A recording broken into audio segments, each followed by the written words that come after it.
Liposuction নিয়ে অনেকেই জানতে চান, লাইপোসাকশন জিনিসটা কি। এটা একটা অপারেটিভ প্রসিডিওর। আমরা যেটা করি, পেশেন্টকে আন্ডার অ্যানেস্থেশিয়া, জেনারেল অ্যানেস্থেশিয়া করতে পারি, অনেক সময় ছোট ক্ষেত্রে লোকাল অ্যানেস্থেশিয়া দিয়েও করি।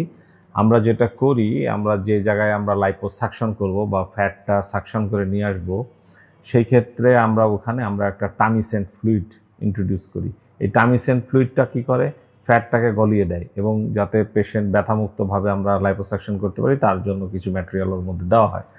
তারপরে যখন পেশেন্ট প্রিপেয়ার হয়ে যায় তখন আমরা স্পেসিফিক ক্যানুলা, যে হয়তো এখানে নাম্বার আছে, চিকন মোটা যেটা লাগে, আমরা সেইখান দিয়ে আমরা সেটা করি কি ওখানে ইন্ট্রোডিউস করে আমরা ফ্যাটটাকে ওখান থেকে সাকশন করে নিয়ে আসি এবং প্রয়োজনীয় ফ্যাট আমরা ওখান থেকে অপসারণ করি সৌন্দর্য বর্ধনের জন্য। তা আমরা কোথায় কোথায় করে থাকি, সাধারণত ডবল চিন করি, অনেকে রাউন্ড ফেস আছে সেখানে ভি শেপ করতে চাই সেখানে করি।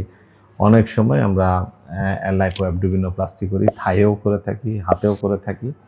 এবং শরীরে যে জায়গায় অতিরিক্ত চর্বি আছে কেউ যদি কমাতে চান আমাদের সাথে যোগাযোগ করতে পারেন।